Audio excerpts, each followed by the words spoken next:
കനക എടാ നമുക്കൊന്ന് അവിടെ തല കാണിച്ചിട്ട് പോയാ പോരെ? ഓ അവിടെ പ്രതിനിധികളുടെ നല്ലാണ്. ഇനിയിപ്പോ നമ്മളും കൂടെ അവിടെ പോണ്ടേ ഒരു കാര്യമില്ല. സത്യം പറ, അവൻ മുതലാളിയാണെങ്കിൽ നിനക്ക് ഒരു അസൂയൊക്കെ ഉണ്ട് അല്ലേ? ഓ എനിക്കെന്താ അസൂയ.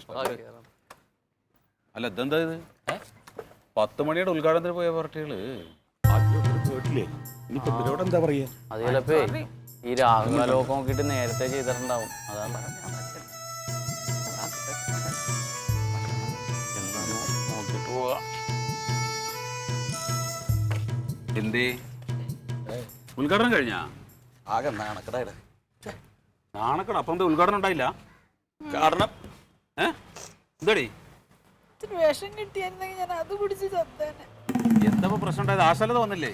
വന്നോ? പിന്നെന്താ പ്രശ്നം? ആശാലത വന്നിട്ട് ഉദ്ഘാടനം നടന്നില്ലേ? ഉദ്ഘാടനം ഒക്കെ നടന്നു. പിന്നെന്താണ് കാര്യം?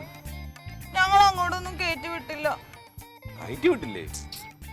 അപ്പൊ നിങ്ങൾ ക്ലീറ്റസിന്റെ ആളുകളാണെന്ന് പറഞ്ഞ പോരെ? അതൊക്കെ അവിടെ പറഞ്ഞു നോക്കി. എന്നിട്ട് ഞാൻ ഒരു ഫോട്ടോ എടുക്കാൻ ചോദിച്ചിട്ട് പോലും നടന്നില്ല. അപ്പൊ ആശാലതയുടെ കൂടെ നിന്ന് ഫോട്ടോ എടുത്തില്ലേ?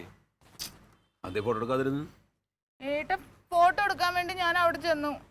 അപ്പൊ അവര് പറഞ്ഞു ഫോട്ടോ വേണമെങ്കിൽ സ്റ്റുഡിയോയിൽ പോയി എടുത്തോളാൻ. ആര്? ആശാലതയോ? അതിന് അവരൊന്നും അടുത്ത് കണ്ടില്ല ഏട്ടാ. അങ്ങോട്ടൊന്നും കേറ്റി വിട്ടില്ല. നിങ്ങൾ എന്താണ് ഈ പറയണെന്ന് ഒന്ന് തെളിച്ച് പറയാൻ എനിക്കൊന്നും മനസ്സിലാവണില്ല. ഞങ്ങൾക്ക് സ്റ്റേജിന്റെ അടുത്ത് പോയി നിൽക്കാൻ പറ്റിയില്ലാന്ന്. അപ്പൊ നിങ്ങൾ ക്ലീറ്റസിന്റെ ബന്ധുക്കളാണെന്ന് പറഞ്ഞിട്ട് കയറി കൂടെ? ഇതിനത് പറയണത് ക്ലീറ്റസ് തന്നെയല്ലേ ഞങ്ങളെ കൂട്ടിയിട്ട് സ്റ്റേജിന്റെ മുമ്പിലെ VIP ഇരിക്കുന്ന കസാരയിൽ ഇരുത്താൻ കൊണ്ടായത്. അഭിനന്ദ പ്രശ്നം. അപ്പൊ സുരേന്ദ്ര മുതലാളി ഇങ്ങോട്ട് വന്നു. എന്നിട്ട് ക്ലീറ്റസിനോട് താനെന്താ ഇവരൊക്കെ കൂട്ടിയിട്ട് ഇങ്ങോട്ട് വന്നിക്കണം, സ്റ്റേജിന്റെ പിറകു പോയി അങ്ങോട്ട് ബാക്കിലേക്ക് പോ, 30,000 റുപ്യ തരാള് തരാനില്ലാത്ത നീ അവിടെ വന്നിക്കണെന്ന് പറഞ്ഞൊരു 4 ആട്ടം. അയ്യയ്യേ നാണക്കേട്. അല്ലെന്ന് ഇവൻ വർക്കിംഗ് പാർട്ണറാണെന്നല്ലേ പറഞ്ഞത്? വർക്കിംഗ് പാർട്ണർ ഇവിടെ ചെന്ന് പറഞ്ഞു വർക്കിംഗ് പാർട്ണർ ക്ലീറ്റസിന്റെ ഭാര്യയാണ് ഞാൻ. അപ്പൊ ഇവിടെ നോക്കിട്ട് വർക്കിംഗ് പാർട്ണറോ 10 വയസ്സ് ഉപകാരമില്ലാത്തവരെ കുറിച്ച് നീ സ്ഥാനത്തിൽ തനിക്കെന്താ ഭ്രാന്ത, അണക്കെന്താ ബുദ്ധിയില്ലേ കുട്ടിയെന്ന്? നാറിയെന്ന് പറഞ്ഞാൽ മതിയല്ല. ഹവീൽദാറിന്റെ കുടുംബത്തിൽ ഇങ്ങനെ ഒരു നാണക്കേട് ഉണ്ടായിട്ടില്ല. നാണക്കേടിന്റെ തന്നെ ഇപ്പൊ ആളുകൾ പറയണ ഇവൻ കൈക്കൂലി മേടിച്ചിട്ടാണ് അയാൾക്ക് അത് റിപ്പോർട്ടും കറണ്ടും ഒക്കെ കൊടുത്തതെന്നാ പറയണ. അതിനാര് സമാനം പറയും? എന്റെ അമ്മാവ, ഇത് ഞാൻ ആദ്യമേ പറഞ്ഞതല്ലേ. ഇവനിവിടെ സത്യാഗ്രഹം കിടക്കുന്ന സമയത്ത് ഞാൻ നിങ്ങളോട് പറഞ്ഞതല്ലേ ഈ ചെയ്യുന്നത് വെറും പോക്കൃത്തരാണ് എന്നുള്ളത് അല്ലേ? ഇതെന്താ സംഭവം? സുരേന്ദ്രൻ മുതലാളി കറണ്ട് കിട്ടാൻ വേണ്ടിയിട്ട് ക്ലീറ്റസിനെ സ്വാധീനിച്ചിട്ട് ഈ സംഗതി അങ്ങ് നടത്തിയെടുക്കണം അയാൾക്ക്. ഇപ്പൊ അയാളെ കാര്യം നടന്നു കഴിഞ്ഞപ്പോൾ അയാൾ കൂളായിട്ട് ചവിട്ടി പുറത്താക്കിയില്ലേ? ഇത്രേ ഉള്ളൂ ഇതിന്റെ കാര്യം. ഇത് ഞാൻ പറഞ്ഞാൽ നിങ്ങൾക്ക് മനസ്സിലാവാത്തത് എന്താണ്? എനിക്ക് അതാണ് അറിയാത്തത്. അവൻ ഇവിടെ ഇങ്ങനെ നിരാഹാര സത്യാഗ്രഹം കിടക്കുന്നു. എത്രയെന്ന് പറഞ്ഞാണ് കണ്ടോണ്ടിരിക്കുന്നത്. എങ്ങനെ എനിക്ക് വല്ലതും കഴിക്കാൻ തോന്നും, അവർക്ക് അങ്ങനെ കഴിക്കാൻ തോന്നും. അതുകൊണ്ട് ഒരു അബദ്ധം പറ്റിപ്പോയി. അതുമല്ല എൻ്റെ കൊച്ചിനൊരു നല്ല പേര് കിട്ടട്ടെ എന്നങ്ങ് വിചാരിച്ചു പോയി. ഞാൻ അതിൽ പറ്റിയത് കൊച്ചിന് മാത്രമല്ല തറവാടിന് മൊത്തം കിട്ടിയല്ലോ നല്ല പേര്. കിട്ടിയില്ലേ? നിങ്ങൾക്കിത് എന്തിന്റെ കേടാണ് അമ്മ? ഞാൻ എങ്ങാനും ഒരു നേരം മറ്റേ എണ്ണയോ കുഴമ്പോ കൊണ്ടുവരാൻ ഒരു ഇത്തിരി വൈകി കഴിഞ്ഞാൽ എന്നെ ചീത്ത പറയാറുണ്ടല്ലോ. എൻ്റെ കൈമുട്ട് വേദന ഉണ്ട്, എനിക്ക് കാല് വേദന ഉണ്ട്, എൻ്റെ ഊരവേദനയാണ്, എനിക്ക് നടക്കാൻ വയ്യ. ഇപ്പം എങ്ങനെ നിങ്ങൾ വലിഞ്ഞു കയറി പോയത്?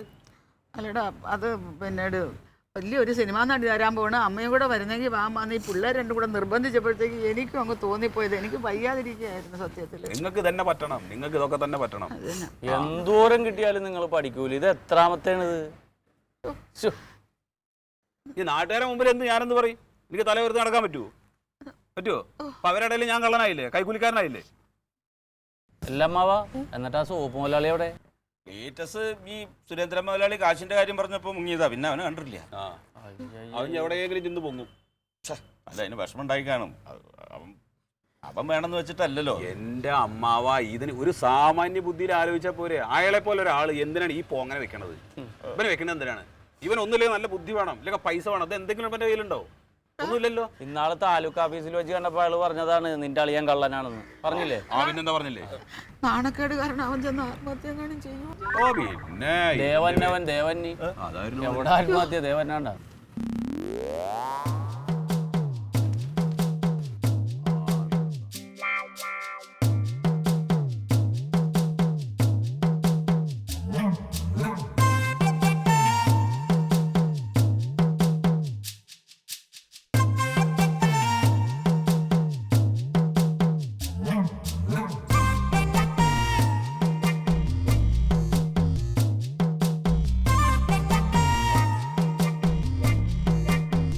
സോപ്പ് മുതലാളി, ഒരു സാമ്പിൾ സോപ്പ് കിട്ടുമോ?